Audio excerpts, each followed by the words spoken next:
If, like many of us, you're being extra careful these days before plunking down your hard-earned money, then I have the video and possible series for you. Hi guys, Vanessa here and welcome to Passport Pages. And today I have my second video where I'm reviewing some things to be aware of and consider before booking a specific resort. And previously I reviewed the Hilton Tulum Riviera Maya, and today I'm bringing you the beautiful Atelier Playa Mujeres. And while I will be focusing on some potential negatives for the property, I'll also be highlighting the positives as well that make this place stand out. And if you'd like this to continue as a series, please leave your suggestions on individual property reviews you'd like to see in the future. So without further ado, let's jump in.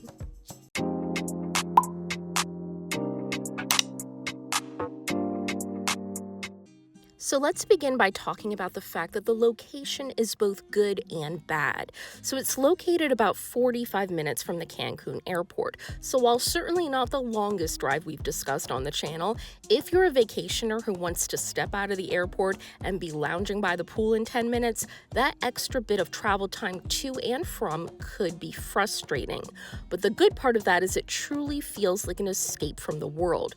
The tropical, isolated surroundings without crowds give it a much calmer and more relaxing vibe than many properties in the general Cancun and Playa Mujeres areas. And while it is a convention property with a pretty big convention center, the location and size of the resort really balance things out, so the property never feels overrun with guests, even when at capacity. Next thing to be aware of is check-in. So let's begin with the good. There's no question that service is just wonderful. From the moment you step on property, staff immediately greets you very warmly, and that continues around the entire property throughout your stay. They're more than happy to answer any questions at check-in. I am bilingual and they're more comfortable speaking Spanish, but are all very fluent in English as well, and communication is great with all guests. Here's where you need to be careful. They really like guests to sign up for their Inspira membership breakfast, which is a sales pitch. So they'll show you a map of the grounds, tell you about dining information specifics, more on that later, ask about your employment, which all leads to the proposed information session, which they call a special breakfast. This place is already pricey, and after a long day of travel, not the most ideal situation. But that's why I'm giving you the heads up so you're not caught off guard and you just politely decline and move on with your day. So while annoying, I wouldn't say this is a deal breaker.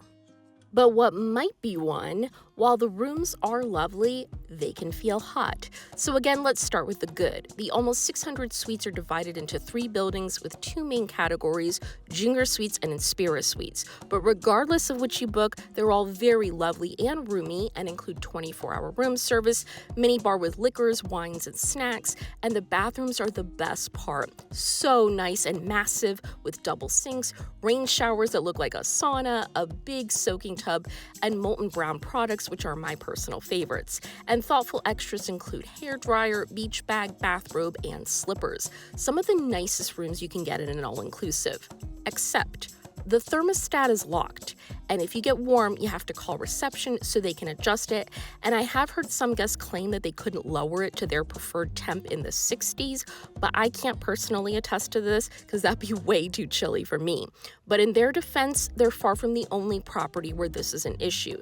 You find that at a lot of properties in Mexico, and this would admittedly only be a problem if you like your room on the cooler side while sleeping.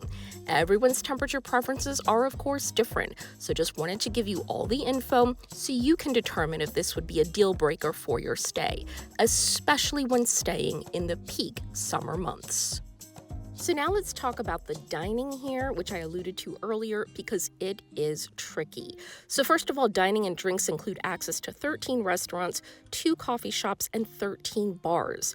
Breakfast at El Suspiro is a must. You begin with a basket of warm bread and pastries, and everything is so good, way better than your typical all-inclusive breakfast. From the pancakes to the omelets, huevos rancheros, chilaquiles, definitely a must-do. Cala de Luna is the best spot for dinner. From the atmosphere to the food, and even the service is all wonderful from start to finish. You really feel like you're in the Mediterranean. The sea bass and baklava are my recommendations, and it just makes for a very unique dining experience overall. But unfortunately, not all locations are as high quality. The steakhouse Los Abrazos, which interestingly is the hardest reservation to get, more on that later, had a lot of fat on their cuts and many of the steaks were very chewy. The pool area dining at Bikini Azul has very small portions, and I'm not a big eater, but a salad was a single piece of iceberg lettuce with barely any dressing. I do understand many all-inclusives are cutting back under the current economy, but that's a bit much. So there are great dining options. You just have to know which ones to try and which to skip. The other surprising thing about their dining is the lack of local cuisine, with the exception of the breakfast options I mentioned at El Suspiro. So if you have a craving for a great Mexican dining option in Mexico, you'll be disappointed. But the biggest issue of all is that all the sit-down options require reservations, and they can be very difficult to get, and they don't have menus online, so kind of a gamble with where you end up on a given day, which is why I'm giving you guys some recommendations. You make the reservations through kiosks throughout the property or on the app, and a tip: if you didn't get one, stop by the location at dinner time to see if they can squeeze you in, because guests do cancel or just don't show. Doesn't always happen, but worth a try. Next thing to know, activities are limited. This is meant to be a very relaxing and laid-back resort experience, so you have the 2 pools that are for all guests, in addition to the 2 for Inspira guests, which have swim-up bars, plenty of loungers around the pool, and a few cabana beds which get snatched up early in the morning. Poolside service is very quick and attentive. You're barely finished with one before they pop up asking if you'd like another. The beach is absolutely beautiful with stunning sand and beautiful turquoise water, no seaweed, and again, plenty of loungers available, which include beachside service as well. They do offer bike tours during the day, as well as yoga and fitness classes, art workshops, and tequila tastings. And then at night, most guests drink at the bars. They do have live music at one of them, although their nightclub is usually pretty empty. They play a bunch of rap music from the early 2000s, and then everything winds down around midnight. If your idea of the perfect vacay is lounging at the pool or beach, you'll find this to be the perfect resort. If you're looking for more activities and culture, you'll get bored very quickly here. So overall, Atelier is a beautiful adults-only all-inclusive, and while I wouldn't rate it a 10 out of 10, I'd still give it a very high 8 out of 10, mostly because of the excellent service and lovely property and location. But sadly, like a lot of inclusive experiences these days, both resorts and cruises alike, it feels like a luxury property trying to cut costs. And fingers crossed, when the economy improves, it'll go right to the top as a 10 out of 10.